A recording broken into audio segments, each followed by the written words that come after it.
Troy, thank you so much for joining us and being willing to share your story as part of our Safe Cities project here in Atlanta.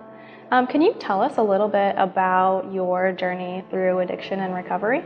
My journey in recovery is much like many different opiate addicts, where I started out smoking weed, drinking in high school, pretty normal as far as most kids who drink or use in high school go, and continued through college.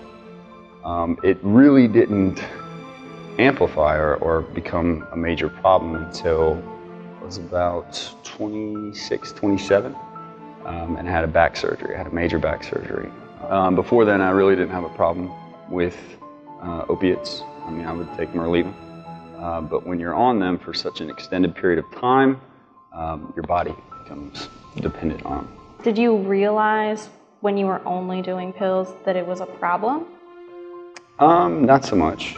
You know, I remember the moment that the doctor took me off of the pills that I began to experience the physical withdrawal symptoms, which I didn't even know was a thing. And then he's like, "Yeah, you're going through opiate withdrawal." You know, and then he put me on methadone, which is a lot worse than taking pills, and I became addicted to that. But because the pills were legal, I attained them through a doctor, and I was able to get it through a pharmacy. It just didn't feel as dirty, you know, as the other things.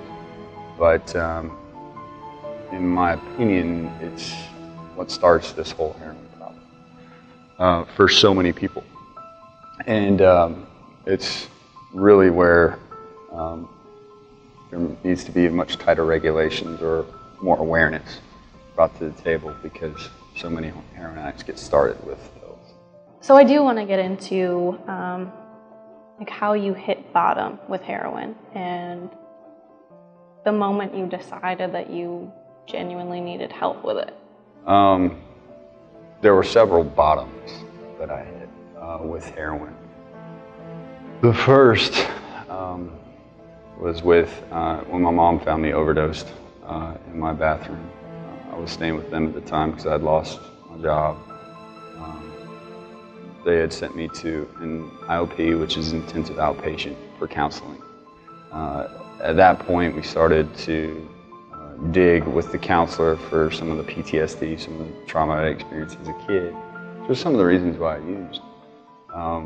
But I didn't understand the gravity of my own addiction, and how serious it is and how serious I needed to be for recovery. So I went back out, and my addiction progressed with thinking I could just drink a little bit, and I became an alcoholic too. And then one night, using heroin became a good idea again, and that kind of snowballed for a few months. Became homeless again. At this point, my family had nothing to do with me and my sisters, and I had no money. I couldn't feed myself. I was stealing from everybody that was in my life, which the only people then was, you know, the people involved with the business I was doing. So I did the whole long-term treatment, very honestly and very willing, and did all the things suggested of people in the recovery rooms, which is go through a 12-step program, be active in recovery, which I've done that for 17 months now, and God willing, another day, you know, so, or much longer, but definitely just a day at a time. That's awesome. Well, congratulations on your 17 months.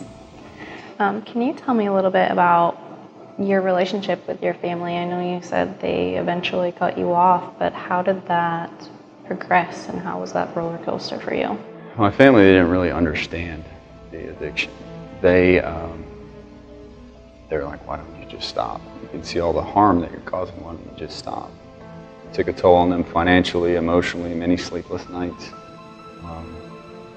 Yeah, it tore our family apart, absolutely. But with recovery, one of the beautiful things is it brings us closer together, in my experience, you know, and one of the blessings of staying sober. That's wonderful. I'm happy for you that things have improved so much. Can you tell me about the sober living facility that you work at? Yes, sober living facility I work at is in Alpharetta. It's called Anchor Sober Living.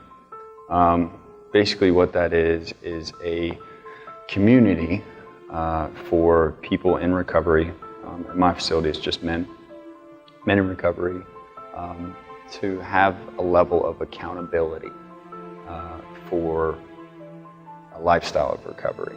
The way I like to explain it is because there is some freedom and flexibility, it gives you enough rope to either hang yourself or to pull yourself back up. Because if you're in this safety bubble, that's all you know, and as soon as you're outside of the bubble, you I don't know, in my experience, you have less chance for success. So having that community feel and support is really crucial, I find, to successful recovery. Awesome. Thank you so much for joining us and for sharing your story with us. I really appreciate it. Well, thanks for having me. Hopefully this reaches somebody who needs to hear it.